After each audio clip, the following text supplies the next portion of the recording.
எம்எல்ஏஸும் வந்து அவங்கவுங்க அவங்க ஓன் காரை யூஸ் பண்ணுங்க, பெட்ரோல் நீங்க சம்பளம் ம். வாங்குறீங்களா போடுங்கலாம் சொன்னாரு. ஆமா, இவரே அதுக்கு தானே ஓன் கார்ல தானே வராரு. அதான் அது சொன்னாரு. ம். அது சொன்னாரு. அது இல்லாம என்ன சொன்னாருன்னா, மறுபடியும் கஜானால காசு வரட்டும். உங்களுக்கு என்ன செய்யணுமோ அத நான் செய்றேன்னு சொன்னாரு. அத வந்து நான் என்ன சொல்றேன் கார்த்தி ப்ரோ, இதுவே ஒரு டெஸ்ட் மாதிரி தான் எனக்கு ஃபீல் ஆகுது. இல்ல, சரியா? இல்ல. அது இப்ப சொல்றாரு இப்படி கரெக்ட்டு. எல்லாருக்கும் நான் தரேன்னு சொல்லும்போது, உண்மையிலே மக்கள் நலனுக்காக பண்றவங்க, நான் வந்து காசை விரயம் பண்ண விரும்பல, அரசு காசை நம்மளே பட்ஜெட் டைட்டா இருக்குன்னு சொல்லி உண்மையாலே எம்எல்ஏஸ் எல்லாம் எப்படி பிஹேவ் பண்றாங்க? ஏற்கனவே கார் இருக்கிறவங்க எனக்கு வேண்டாம், அது வேற யாருக்காவது கொடுங்க, தேவைப்படுறவங்களுக்கு கொடுங்கன்னு சொல்றாங்களா இல்லையான்னு யாரெல்லாம் சொல்றாங்கன்னு பார்ப்போம்னு இதுலயே தெரிஞ்சிடும். சிம்பிள் டெஸ்ட் தான். ம், ம். இதுலயே தெரிஞ்சிரும்ல. இப்ப வெளிய வந்து இவ்வளவு பேசுறாங்கல்ல இவங்கெல்லாம், ஏன் அங்கேயே சொல்லல? எங்களுக்கு அது வேண்டாம், ஆனா அங்க கொடுத்ததுக்கு ரொம்ப சொல்லல. நன்றி, தேவைப்படுறவங்களுக்கு கொடுங்கன்னு சொல்லிட்டு போங்க. யாரும் உங்களை தப்பா நினைக்க போறது இல்ல. அதுதான் ஹரி. ம். அங்க சொல்லணும்னு சொல்றது கரெக்ட்டு.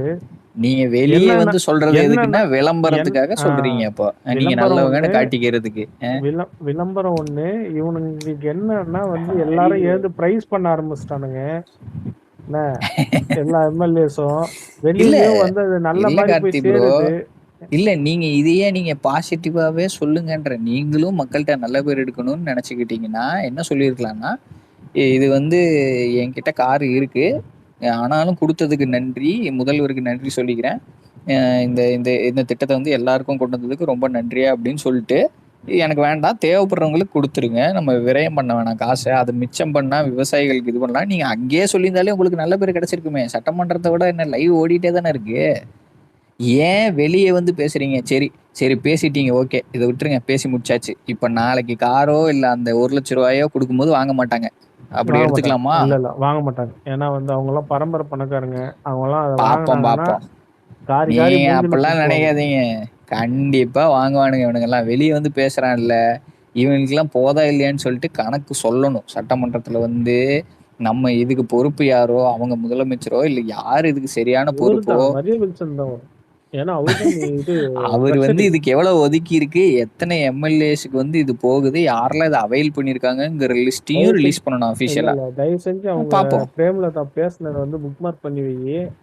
நாளை பின்ன வந்து அது மாரி அவங்க ஏதாவது மட்டும் கிடையாது, நிறைய பேர் இருக்கானுங்க. யாரெல்லாம் வேண்டாம், நீங்க நேர்மையா வேண்டான்னு சொல்லுங்களேன், நான் வரவேற்பேன். சீரியஸா சொல்றேன். அது எந்த கட்சி எம்எல்ஏ வந்தாலும் சரி, நம்ம ஆளுங்களையும் சேர்த்தே நான் சொல்றேன். எங்க கிட்டலாம் இருக்கு காருன்னு சொல்லுங்களேன். ஏன் அவரு கொடுக்குறாருன்னா அவரு பெருந்தன்மை. நீ அவங்க லீடர்ஷிப்பு கீழே அவங்கவுங்க கட்சியில இருக்கிறவங்க நீங்க என்ன சொல்லணும்? இது இது வந்து என்னதான் இருந்தாலும் மக்கள் வரி பணம். நம்ம வந்து உங்களுக்கு அவ்வளவு நல்ல எண்ணம் நிஜமாலே இருந்ததுன்னா, நீங்க அத சட்டமன்றத்திலே சொல்லுங்க. அவர் வரவேற்பார் அத. அண்ணா முதலமைச்சர் வந்து வரவேற்பார் அத. சரி. அவங்க உண்மையிலே ஒரு பரவாயில்லப்பா, நம்ம அட்டென்ஷன் எம்எல்ஏஸ் எல்லாம் சீக்கிங் சூப்பரா அது. இருக்காங்கன்னு. அவங்க சூப்பரா பண்றாங்கப்பா நம்ம எம்எல்ஏஸ், வச்ச துரேந்தர் டெஸ்ட்ல வந்து பாஸ் ஆயிட்டாங்க நினைச்சிட்டு போயிடுவாரு அவரு. துரேந்தர் வந்து நீங்க இப்ப ஃபுல்லாவே அட்டென்ஷன் சீக்கிங் தான். நீ வந்து அதாவது வந்து எப்படின்னா, உங்களுக்கு கன்டென்ட்டே உரிமை இருக்கு. இல்லாம நீங்க வருவாங்க. வந்து இல்ல நான் என்ன சொல்றேன், பப்ளிக் டிரான்ஸ்போர்ட்லாம் நீங்க சூப்பரா வச்சிருந்தா, இப்ப அண்ணனே வந்து வர்றது பூரா இனிமே ஏசி பஸ் தான் விடணும்னு சொல்லிட்டாரு. இந்த மாதிரி நீங்களும் ஏசி பஸ்லயே வந்து போங்க. எல்லாம் பப்ளிக் டிரான்ஸ்போர்ட் யூஸ் பண்ணுங்க. MLAs ministers okay. இல்ல நீங்க ரொம்ப அவசரம் எமர்ஜென்சினா அவங்களுக்கு தான் ஊரு டு ஊரு எங்கேயாவது போயிட்டு இருப்பாங்க. எம்எல்ஏ அந்தந்த தொகுதியை பார்த்தா போதும்ல. ஆமா, அஹ்? ஆமா, ஆமா. அதான் என் கேள்வி. மினிஸ்டரா இல்லாம எம்எல்ஏ அமைச்சரவையில் இல்லாம இருக்கிறவங்களுக்கெல்லாம் அவங்க தொகுதி வேலையை பார்த்தாலே தாராளம். மத்தது பேசக்கூடாதுன்னு நான் சொல்லல. தேவைகள் வரும்போது நீங்க யூஸ் பண்ணிக்கலாம். ஆனா உங்களுக்கான இது வந்து உங்க தொகுதிக்குள்ள சுத்துறதுக்கு தானே கார் வேணும்னு சொல்லி தானே இந்த ரெக்வஸ்ட்டை முன் வச்சீங்க. எங்க தொகுதிக்கெல்லாம் போயிட்டு வர எங்களுக்கு கஷ்டமா இருக்குது, சட்டமன்றத்துக்கு வந்து போக கஷ்டமா இருக்குன்னு நீங்க. அவர் அந்த ரிக்வெஸ்ட்டை ஃபுல்ஃபில் பண்ணிட்டாரு. சரி, இப்போ இப்போ நீங்க கார் எல்லாரும் வாங்கிறீங்க, இதெல்லாம் பேசிட்டு இருந்தாலும் கார் வாங்கிறீங்கன்னு வச்சுப்போம். நாளைக்கு நீங்க உங்க உங்க தொகுதி பிரச்சனைக்கு போறீங்களா இல்லையா, மக்கள் அந்த ஏரியா மக்கள் சொல்லுவாங்க. இப்ப சேகர் பாபு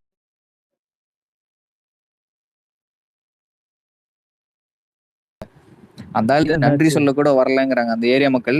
எனக்கு பிரச்சனைன்னு போய் கேட்டா கூட வந்து அது ஓட்டு போட்டியில விசிலுக்கு அந்த அந்த கட்சியை போய் கேள்வி, எதுக்கு என்கிட்ட வந்து கேட்கறேன்னு பேசுறாராம் சேகர் பாபு.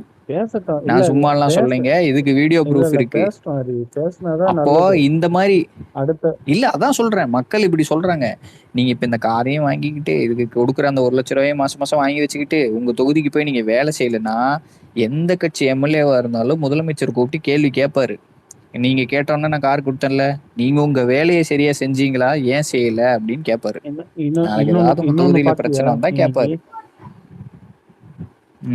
என்னாச்சு? மகேந்திரா நீங்க நிறைய இல்ல இல்ல நடந்தது. இன்னைக்கு மகேந்திரால இருந்து டெஸ்ட் டிரைவுக்கு வண்டிங்க போய் சட்டசபையில நின்னு பார்த்தேன் 7 வண்டி எல்லாம் வந்துச்சு. ஸ்கார்பியோஸ் போய் நின்னு இருக்கு ஷோரூம்ல. ஆமா, மகேந்திரா தான் எல்லாமே நல்லா இருந்துச்சு. அதுவும் டாப் எண்ட் வண்டி வாங்கி கொடுக்குறாரு. வேண்டான்னு சொல்லுங்க தைரியமா. இவங்கெல்லாம் குறை சொல்றாங்கல்ல, இது தேவையா எம்எல்ஏக்கு அப்படின்னு கேக்குறீங்கல்ல, வேண்டான்னு என் வாயிலிருந்து வர மாட்டேங்குது. எம்எல்ஏக்கு இது தேவையா? எனக்கு வேண்டான்னு சொல்லுங்க. எம்எல்ஏக்கு இது மக்களுக்கு தேவையில்ல, என்ன அததான் கேக்குறேன். அவனுங்க இல்லப்பா, குடும்பத்துக்கு எம்எல்ஏ மட்டும்தான் சரி சேரணும். நீ எப்படி எம்எல்ஏ சரி, முதலமைச்சர் வந்து இவ்வளவு பட்ஜெட் டைட்டா இருக்கும்போது போட்டாருப்பா. நீங்கெல்லாம் எம்எல்ஏவா, பொறுப்பான எம்எல்ஏவா வந்து வெளியே வந்து பேசுறீங்களா, மக்கள் மேல அவ்வளவு அக்கறை, விவசாயிகள் கடன் அடைச்சலன்னு. கடைசி வரைக்கும் அந்த காரு வேண்டாம்னு வாயில வரமாட்டேங்குதேப்பா. அந்த 1,00,000 வேணாம், காரு வேணாம், மக்களுக்கு கொடுத்துருங்க, இது கஜானாலே இருக்கட்டும், நம்ம பின்ன ஏதாவது பண்ணிக்கலாம், என்கிட்ட இருக்குது காரு. இப்பதானே ரீசெண்டா தானே துரந்தர கார்ல கார் வாங்கினாங்க அந்நியாரு. அப்புறம் 2 பிள்ளைங்க அந்நியார் 3 பேர் நின்று போட்டோஸ் எல்லாம் போட்டாங்களே. அதுதான் சொல்றேன். அப்ப நீங்க சொல்லுங்க, அந்நியார் வந்து சொல்லுங்க, எனக்கு வேண்டாம், நான் வந்து முதலமைச்சர்கிட்ட சொல்ல போறேன் அப்படின்னு முடிவு பண்ணி. இது உங்களுக்கு இந்த சமயோஜித புத்தி வந்து உங்களுக்கு வெளியே வந்துதான் வருதா? உள்ளேயே பேசியிருக்கலாமே. காரு பிளஸ் வேற என்ன கொடுக்குறாங்க? 75,000 per month 75,000 plus 25,000 1 லட்சம் கொடுக்குறாங்க. டிரைவருக்கு, அசிஸ்டன்ட்டுக்கு 25,000, கார் மெயின்டெனன்ஸுக்கு 75, மெயின்டெனன்ஸ் பெட்ரோல் டிரைவருக்கு சேர்த்து 75. ஓகேவா? 25 வந்து அவங்க பிஏக்கு சேலரி. அதுதான் அசிஸ்டன்ட்டுக்கு படிக்காசுன்னு சொன்னாங்க. அந்த மாதிரி மொத்தம் 1 லட்சங்க. காரு முன்னாடி பிஏன்னு ஒரு தேர்ந்தெடுப்பாங்க எல்லா எம்எல்ஏஸ்க்கும். அவங்களுக்கு யார் சேலரி கொடுத்தது? இல்ல எம்எல்ஏஸ் இல்ல, சில பேருக்கு இல்ல, எல்லாருக்கும் இல்ல, சில பேருக்கு இருப்பாங்க. எம்எல்ஏஸ்க்கு கூட வந்து யாரா தெரிஞ்சவங்கள வச்சுப்பாங்க, அவங்களே வச்சுப்பாங்க. உண்மையிலேயே நாளைக்கு சட்டமன்றம் கூடுனதும் எனக்கு இந்த காரு எதுக்கு அது இதுன்னு வெளியே வந்து பேசினவங்க எல்லாம் உள்ளேயும் போய் சொல்லணும். அவர் கொடுத்தோன்னா பல்ல இழிச்சுக்கிட்டு புது காருன்னு வாங்கினீங்கன்னா நாங்க இதை கட் பண்ணி போட்டு அசிங்கப்பட்டு தான் போவீங்க மக்கள் மத்தியில. கட் பண்ணி போட்டு அசிங்கப்பட்டுவோம், லைவ்லயே அசிங்கப்படுவீங்க. அது இப்போதைக்கு அப்படி தெரியும். ஆனா ஃபியூச்சர்ல வந்து மக்கள் கேள்வி கேட்க ஆரம்பிச்சாங்க. உனக்கு எல்லாமே அவன் கொடுத்தான், நீ என்ன மாதிரி காசு கேட்க. அதுதாங்க ஹூக்கே, அதுதான் ஹூக்கே, அதுதான் ஹூக்கு. உங்களுக்கு நான் வைக்கிற ஐடியா அதுதான். எல்லாம் கொடுத்துட்டேன், நீ வேலை செய்யாம இருந்தீங்கன்னா இதை ஒரே காரணத்தை காட்டி நான் சம்பளம் போக 1 லட்ச ரூபா உன் கைக்கு நான் கொடுக்குறேன், காரும் கொடுத்தாச்சு, அசிஸ்டன்ட்டும் வச்சுக்கோன்னு சொல்லியாச்சு, உனக்கு இதை தாண்டி என்ன வேணும்? என்னோட சிஎம் சீட்டு வேணுமா? அங்க உட்காந்தாதான் நீ வேலை செய்வியான்னு கேட்கணும். போய் வேலை பார்க்கறதுக்கு நோவுதான்னு கேட்பாங்க. எந்த கட்சி எம்எல்ஏ வேணா கேட்கலாம் முதலமைச்சர், புரியுதா? எல்லாரும் எம்எல்ஏ தானே, அவங்கவுங்க தொகுதிக்கு. வேற கட்சிக்காரங்களா இருந்தாலும் அந்த தொகுதி எம்எல்ஏ, அந்த தொகுதியில் ஒரு பிரச்சனைன்னா வேற கட்சிக்காரரா இருந்தாலும் நீ முதலமைச்சர் கீழே தானே வரணும் எம்எல்ஏ. கேள்வி கேட்கலாம்ல, எல்லா உரிமையும் இருக்குல்ல சிஎம்முக்கு. ஏன் உங்க தொகுதிக்கு நீங்க செய்ய தவறுனீங்க, ஏன் உங்க கடமையை செய்ய ஏன் தவறுறீங்க, ஏன் இந்த பிரச்சனை இவ்வளவு நாளா இருக்கு, ஒவ்வொன்றுத்துக்கும் நீ கேள்வி கேட்பாரு, நீங்க பதில் சொல்லணும். ஆசையா சிரிச்சிட்டு வாங்கிட்டீங்க, நல்ல விஷயம், சந்தோஷம். ஆனா அதை சரியா யூஸ் பண்ணிக்கிங்க, அவ்வளவுதான். நிறைய பேருக்கு உண்மையிலேயே இது யூஸ் ஆகும். நிறைய நல்ல எம்எல்ஏஸ் எல்லா கட்சியிலுமே இருப்பாங்க. என் பாமகல கூட அந்த ஒருத்தர்லாம் வந்துட்டு கேட்டாரு, அவர்லாம் கொஞ்சம் நல்லா அவங்க தொகுதி பிரச்சனைகள்லாம் அடிக்கடி பேசுறாரு, நான் கவனிச்சுட்டு தான் இருக்கேன். இவங்க சௌமியா அன்புமணி மேடம்க்கு பின்னாடியே உட்காந்துருப்பாரு ஒருத்தர். இல்ல இவங்க பேசுறாங்க ஓகே, இவங்களுக்கு பின்னாடி ஒருத்தர் உட்காந்துருக்காரு, நான் 2ஆம் முறை எம்எல்ஏ, எங்களுக்கும் கொடுத்தீங்கன்னா கொஞ்சம் நல்லா இருக்கும்னு கேட்டேன்னு. எல்லாருக்கும் தான் அப்படின்னு ஜேசிடி ஐயா சொன்னாரு. காந்தியோ தானே அவன் பேரு, அந்த எம்எல்ஏ பேரு, அதான் நான் பேரு மறந்துட்டேன். நல்லா பேசுறாரு. போய் உட்காந்து நம்மள கடிப்பான் தெரியுமா? என்னவோ பண்ணிட்டு போட்டோம், அது நம்மளுக்கு அடிக்கிறது அரசியல் மேடையில கார்த்தி ப்ரோ, அது விட்டுருங்க. ஆனா சட்டமன்றத்துக்குள்ள மக்கள் பிரச்சனை, அவன் தொகுதி மக்களுக்காக பேசுறான்ல, அதை வரவேற்றுட்டு போவோம். நம்ம என்ன திமுகவா பாக்குறவனெல்லாம் கடிக்கிறதுக்கு? வேற கட்சி அது அரசியல் மேடைக்கு போகும்போது நம்மளும் போட்டு பாமக வட்டிப்போம், அது வேற விஷயம். அவங்களுக்கும் நமக்கும் ஏதாவது டிஃபரன்சஸ் இருக்குன்னு அண்ணா கை காட்டினா அடிக்க போறோம். சேர்த்து அவர் அரவணைச்சுக்கிட்டா நாமளும் அரவணைச்சிட்டு போய், இல்ல கண்டுக்காம விட்டாருன்னா சௌமியா அன்புமணியுமே 50% நல்ல பாயிண்ட்ஸ் பேசுறாங்க, 50% அப்படியே உள்ள ஊத்துறாங்க. அது அவங்க நிறைய கூட்டணி கவனிக்கணும் வந்து அவங்க சொல்றது. ஏடிஎம்கே ஆனா பிஜேபிக்கு அது பேசிதான் ஆகணும். ஆனா வந்து அவங்க வந்து பேசிதான் ஆகணும். ஆமா, அவங்க கூட்டணி நமக்கு என்னதான் தர்மத்தை இருந்தாலும் கொள்கை இல்ல இல்ல எதிரியோட அவங்க அலைன் பேசுற இருக்காங்க. ஆமா, ஃபேக்ட்ஸ் செக் பண்ணணும் ப்ரோ. அது அன்னைக்கெல்லாம் 5 கோடி ஃபார்மர்ஸ்ன்றாங்க, எல்லாம் குபீர்னு இருந்துச்சு. இது 5 கோடி சரி ஃபார்மர்ஸா? சரி, உங்களுக்கெல்லாம் ஒரு ஒரு ஒரு சர்ப்ரைஸ் கொஸ்டின் ஒன்று கேள்வி கேட்குறேன். உங்களுக்கு தெரிஞ்சிருந்தா சொல்லுங்க. அந்த சட்டமன்றத்துக்குள்ளே ரிச்சஸ்ட் எம்எல்ஏ யாருன்னு தெரியுமா? லால்குடி இவரு தானே ப்ரோ? லால்குடி கரெக்ட். லால்குடி இல்ல இல்ல இல்ல, லால்குடி அவரு எம்எல்ஏ, பிடிச்சிட்டாரு. Lalgudi MLA. Lalgudi MLA Lima Rose Martin. அவங்களுக்கும் கொய்யால உதயநிதி மூலியமா காசு சொத்து வர எவ்வளவு எடுத்தவங்ககிட்ட தெரியுமா? அவங்களுக்கும் காரா?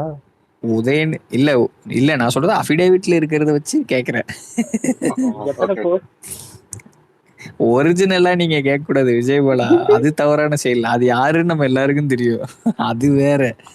நான் சொல்றது லிமாரஸ் மார்டின் அஃபிடேவிட்ல 5800 கோடி. கொய்யால டேய், இல்ல, அபிடவிட்லயே 5800 கோடினா இது அதுதான் செதறிட்ட நான்லாம் பாத்துட்டேன். அண்ணன் கீழே கிடக்குறாரு. அண்ணன் 600+ crores எங்கேயோ கீழே கிடக்குறாரு. இந்த மாதிரி அததான் சொல்றேன். அதாவது வந்து 500 கோடி வந்து அவங்க வந்து பார்ட்டி ஃபண்ட் கொடுத்துருக்காங்க டிஎம்கேக்கு. அண்ணனோட சொத்து. ஆமாங்க. ஏங்க அப்ப புரியுத இல்ல கார்த்தி ப்ரோ? ஆக்சுவலா நீங்க மார்டின் ஃபேமிலி வந்து இன்வால்வ் ஆகாத பொலிட்டிக்கல் பார்ட்டியே இந்தியால இல்லன்னு ஒரு டாக்கே இருக்கு. எல்லா பொலிட்டிக்கல் பார்ட்டிலயும் ஆள் வச்சிருப்பாங்க அவங்க ஃபேமிலி ஃபுல்லா. என்னவோ கொடுத்துருக்காங்க பிஜேபிக்கு டெல்லிக்கு. உடனே நம்மள கடிக்கிறோம், நீங்களும் தான் ஆத ஒரிஜின் வச்சிருக்கீங்க அப்படின்னு. அவரே தலைவர், அவரே வந்து கிட்டத்தட்ட 500 crores ஆதவே. ஆனா அதான் அஃபிடேவிட் படி அண்ணனுக்கு நெக்ஸ்ட் இதுல தான் இருக்காரு, நெக்ஸ்ட் லெவல்ல தான் வராரு. அதான் இவரு புஷி ஆனந்த் நான் சொன்னாரு தெரியுமா இன்னைக்கு சட்டமன்றத்துல? இவரு நிறைய வச்சிருக்காரு, இவரு வேணா என்ன வேணா பண்ணிக்கங்க. நல்லா ஃபீல் குட்டா இருந்துச்சு. சொந்த கட்சிக்காரனுங்களை மானபங்கம் பத்திட்டு இருந்தாராம் இவரு அலெக்ஸ் ஆதவ கலாய்க்கிறாரு. வஞ்ச புகழ்ச்சி. சிரிச்சுட்டு தான் இருந்தாங்க. ஜாலியா இருந்துச்சு, ஜாலியா இருந்துச்சு. நான் இது கலெக்டரா இருக்கிறேன்னு பொண்ணு கொடுத்தா நீ இன்னும் அரசியலுக்கு போறேன்னு அவரு பதறாரு. இல்ல உண்மையிலே இவருக்கு வந்து அப்படி ஒரு சைடு இருக்குங்கிறது வந்து இங்க கேடர்ஸ்க்கு அவர் கூட இருக்கிறவங்களுக்கு எல்லாம் தெரியும். ஆனா சட்டமன்றத்தை நல்லா கலகலன்னு ஜாலியா வச்சுக்கிறாரு, யதார்த்தமா பேசி. அவர் ஓப்பனா அவருக்கு வராதுன்னு, எனக்கு உங்களை மாதிரி எல்லாம் பேச வராதுன்றாரு. நல்லா இருக்கு. அந்த ஏடிஎம்கே காரங்களை பத்தி கைய பின்னாடி கட்டிட்டு தலைவன் சம்பவம் பண்ணி விட்டாரு. சொன்னாரு, நீங்க சர்க்கார் பேனரை கிழிக்காம இருந்தா இப்ப நீங்க தான் சிஎம் அப்படின்னு. அவங்க அந்த இன்னொன்னு நல்லா இருந்துச்சுன்னு இன்னொன்னு சொன்னாரு. எனக்கு அது ரொம்ப இதா இருந்துச்சு. எங்க முதலமைச்சர் இன்னைக்கு இல்ல, அவர் இல்லாதப்பதான் நான் பேசுவேன், அவருதான் நான் பேச மாட்டேன், என்னை பேச விடுங்க. நீங்களாம் உங்க தலைவரை பத்தி சொல்றீங்க, எங்க தலைவரை பத்தி நான் சொல்லணும்ல. அதான் முடிச்சுட்டு வீட்டுக்கு போனா அண்ணன் போன் அடிச்சிருப்பாரு, நான் ஒரு நாள்ல பயம் விட்டு போச்சு. இது ஏடிஎம்கே வந்து உடைக்கிறாரு பிடிக்கிறாரு. ஒரே நிமிஷம். ஏடிஎம்கே உடைக்கிறாங்க பிடிக்கிறாங்கன்றானுங்களே. ஏடிஎம்கே வந்து அவ்வளவு செஞ்சிருக்கு அண்ணனை. என்ன ஒவ்வொரு படத்துலயா இருக்கட்டும், காவலனா இருக்கட்டும், என்ன சர்க்கார் படமா இருக்கட்டும், என்ன அதுக்கப்புறம் வந்து ஒரு இது கத்தி படத்தோட கத்தி படம் ரிலீஸ் ஆகிற பிரச்சனையா இருக்கட்டும். அதுக்கப்புறம் ஒரே நிமிஷம் தப்பா சொல்றீங்க. காவலன் டிஎம்கே. டேய் அது ஓகேடா, நான் சொல்றது முழுசா கேள்றா. ஒரு இதுவா இருக்கட்டும். அதுக்கப்புறம் வந்து ஜெயலலிதாக்கு வந்து பாராட்டு விழா ஃப்ரெண்டு கூப்பிட்டு போயிட்டு பின்னாடி சீட்ல உட்கார வச்சுதா இருக்கட்டும். இவரு வந்து இது மக்கள் இயக்கத்தை வச்சு ஓட்டு கேட்டு ஜெயிச்சதுக்கு அப்புறம் என்ன இவருக்கு பண்ண சேஸ்டிங்களா இருக்கட்டும், எல்லாமே பண்ணிக்குது ஏடிஎம்கே.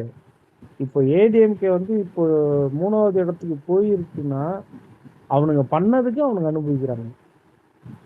இவ்வளவுதான் நம்ம சொல்றோம். எனக்கு தெரிஞ்சு இதுதான் ஃபர்ஸ்ட் டைம் வந்து ஏடிஎம்கே வந்து பேக் டு பேக் 2 தடவை தோத்துருக்காங்க டிஎம்கே மாதிரி. ஆமா 10 இல்லையா? வருஷம் இல்ல. இது இப்போ கணக்கு வழக்கமா ஒரு தடவை இல்ல தோத்த இல்ல 2 தடவை பேக் டு பேக் ஆட்சி எல்லாம் கூட பண்ணிருக்காங்க. ஆனா பேக் டு பேக் 2 தடவை தோத்தது தோத்தது கிடையாது.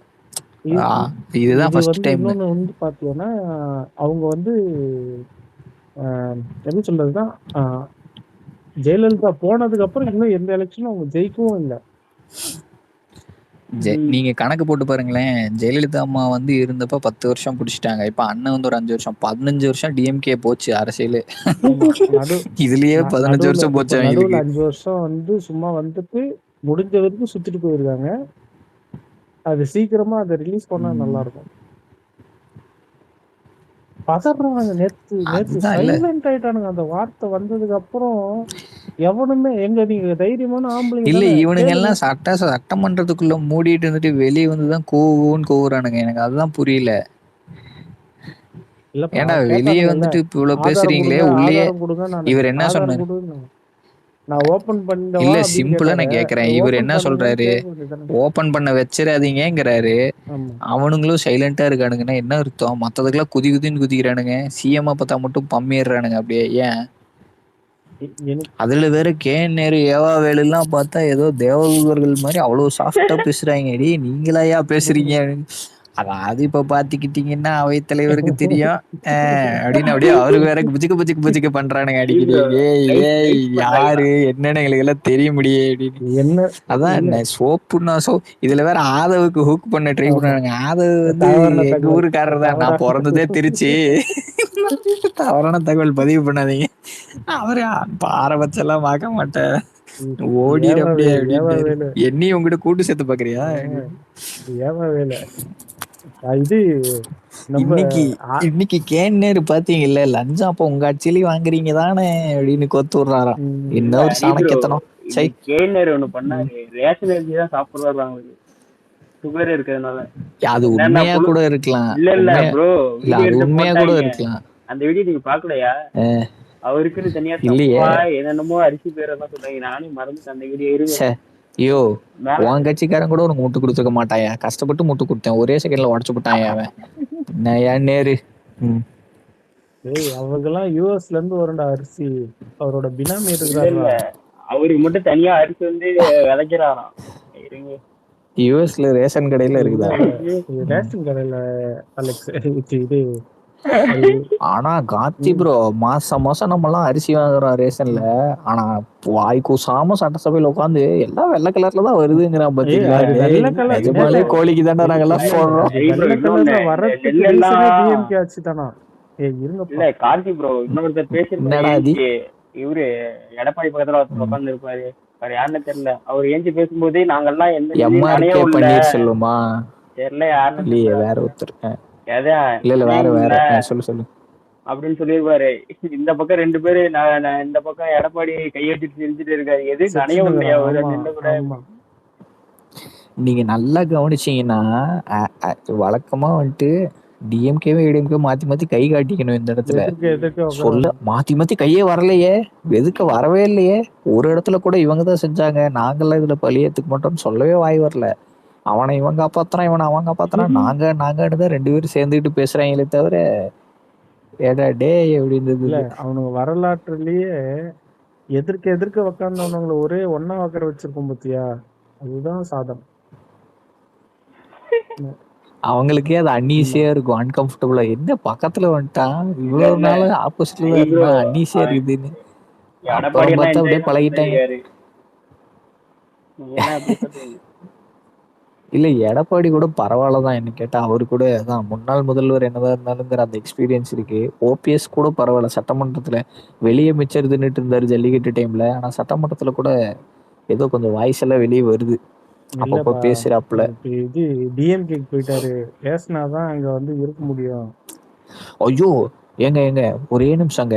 இன்னைக்கு நம்ம எம்எல்ஏ அந்த அக்கா பேசுனாங்களே கிரீன் கலர் சாரி, ஐயோ அவங்க பேர் நான் மறந்துட்டேன். சூப்பரா பேசினாங்க, பேப்பரும் கிடையாது ஒண்ணும் கிடையாது, அடிச்சு வெளுத்து விட்டாங்க. அவங்க சிவகங்கை சூப்பரா பேசினாங்க. மேல போட்டுருங்க பாருங்க அந்த வீடியோ. தொக்க மாட்டிக்கிட்டு. ஆனா இவனுங்கள சத்தியமாடா, இவனுங்க அண்ணனுக்கு கூட பயப்பட வேணாம்டா, நமக்கு தான்டா பயப்படணும் நம்ம பசங்களுக்கு. எல்லாத்தையும் எடுத்து போட்டுறானுங்கடா. அதனாலதானே உனக்கு லைவ் ப்ரோ வேணாம் எங்க இருந்து எடுக்கிற ஐடியா தெரிய மாட்டேங்குது ப்ரோ. யாரா அடிக்கலாம்? இல்ல இந்த வீடியோ நான் பாத்திருக்கேன் இதுக்கு முன்னாடி. அதாவது சிம்பிளா ஒண்ணு சொல்றேன். அதுக்கு முன்னாடி ஏடிஎம்கே டிஎம்கே இருந்ததுன்னா இவனுங்களா வந்து ஒரு ஐடி இங்க வச்சுக்கிட்டு இவனுங்களா ஒரு கதை கட்டிட்டு இருந்தானுங்க. இப்ப நம்மளது எப்படி இருக்குன்னா, நம்ம தெருவுல ஒரு 10 பேர் டிஎம்கே காரன் 100 பேர் அணிலா இருப்பான். இவன் யாவன், இவனோட ஹிஸ்டரி என்ன, ஜாதகம் என்ன, எல்லாத்தையும் எடுத்து வச்சு நைஸா போட்டுருவானுங்க. அது தெரியாம இவனுங்க வந்து நம்ம கிட்ட மோதி அசிங்கப்பட்டுக்கிட்டே இருக்கானுங்க. நீ ஒரு வீடியோ ஒருத்தன் போடுறான்னு வையேன், சும்மா டிவிக்கேன்னு சொல்லி போடுறான்னா அந்த ஏரியால இருக்கிற அணிலுக்கு தெரியும் இவன் டிஎம்கே காரன், இவன் பரம்பரை டிஎம்கே. அவன் என்ன பண்ணுவான், கீழே வந்து கமெண்ட் போட்டு விட்டுருவான், இவன் டிஎம்கே, இந்த இடத்துல இவன் வீடு, இவன் இந்த போஸ்டிங்ல இருக்கிறான்ட்டு எல்லாத்தையும் போட்டு விட்டுருவான். அதுக்கப்புறம் அதை தேடி பிடிச்சி போட்டு பழக வேண்டியதான். அதான் இவனுங்க ஃபேஸ் பண்ணாத ஒரு குரூப். நம்ம இவனுங்க வாழ்நாள்லயும் இது மாதிரி ஒரு டீமை பார்த்தே இருக்க மாட்டானுங்க.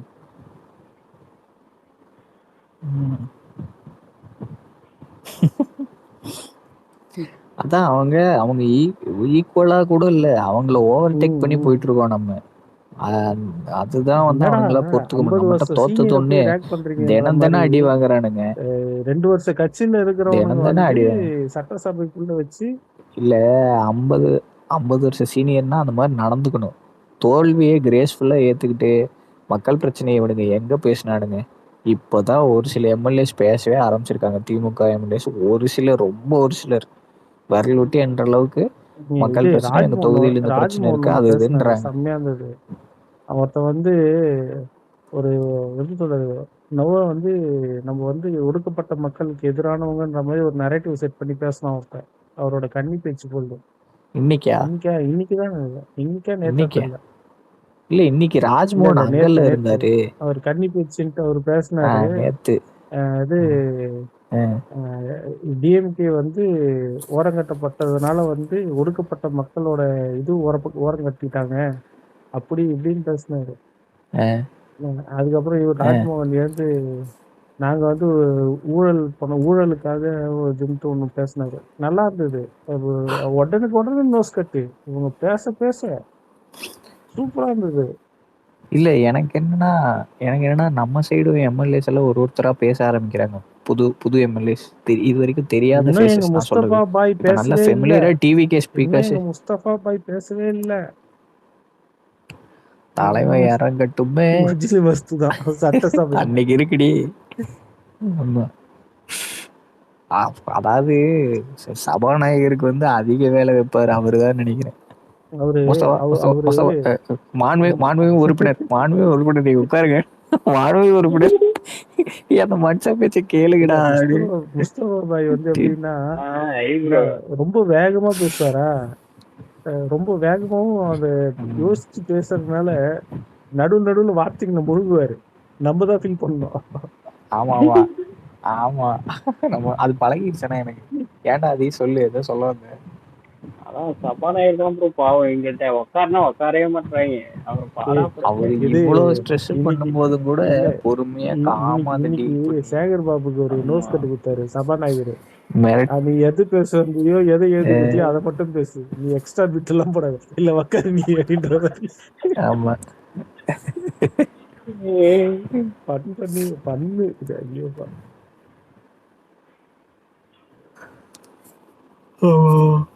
அது என்ன ஆச்சு, இது நம்ம சபாநாயகர் வேற அடிக்கடி காணாம போயிடுறான். ஏன்டா டே சபாநாயகர் அலெக்ஸ், அவன் இப்பதான் சாப்பிட உட்காந்துருப்பான்.